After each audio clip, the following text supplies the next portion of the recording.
Mohan Babuji was right to say, please don't look for a shivling under every mosque.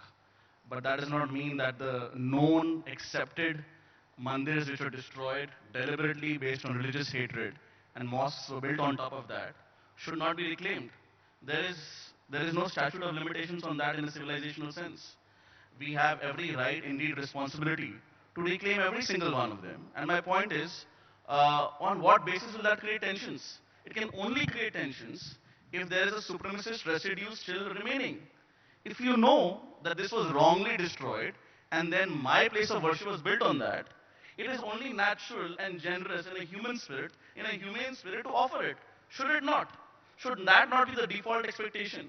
Are we not indulging in the soft bigotry of low expectations by saying some people will get violent if you just ask for what is fair and reasonable?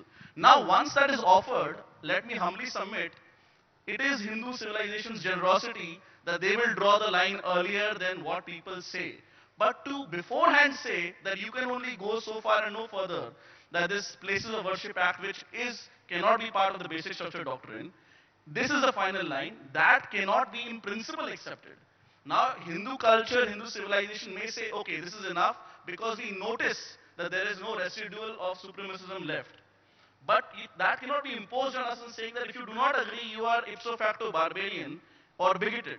That has to be our decision, not the decision of the party who actually did those offenses. So that principle needs to be established. Okay, so my only counter to this is, if you begin to rectify what needs to be rectified of what was done wrong in the past, it's very difficult to stop this uncontrolled train. No, but that's why truth and reconciliation. That could be an answer.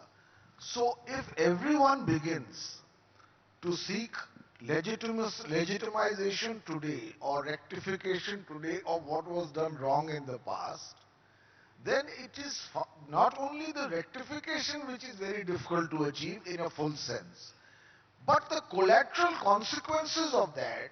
I mean, India Today had done a survey during the Babri Masjid at that time. And if I am not mistaken, a majority of the respondents said कि भाई मंदिर बने या mask बने, मंदिर बन जाए तो अच्छा है, हमें तो अस्पताल, स्कूल, नौकरी, धंधा, you know the traders. अब तो हमारा भारत में आगे बढ़ रहा है ना, I'm just saying, अस्पताल भी बनाएंगे, स्कूल भी बनाएंगे, मंदिर भी बनाएंगे. But it's not always that these kind of situations can go ahead in a parallel basis in perpetuity.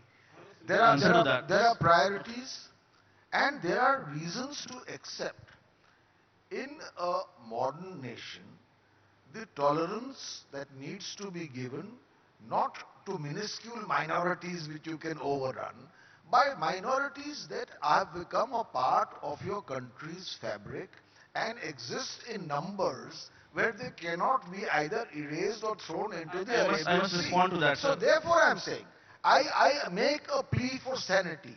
I believe that much more needs to be done to recognize the validity of this civilization of the past. It needs to become part of educational curriculums if it is not tinged with xenophobia. I just want to quickly say that, we do truth and reconciliation on the axis of caste. We have affirmative action for sins and victimhood that was created pre-1947. There is no way that religion is a different axis.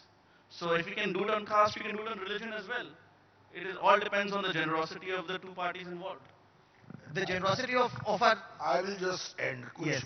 The reason why India survives today as a nation, as a multicultural, plural nation, is what was said as a verity. कुछ बात है कि हस्ती मिटती नहीं हमारी, बरसों रहा है दुश्मन, दौरे जहां हमारा. Couldn't have concluded it better. Thank you very much for joining us for this extremely interesting session, sir. Thank you very much.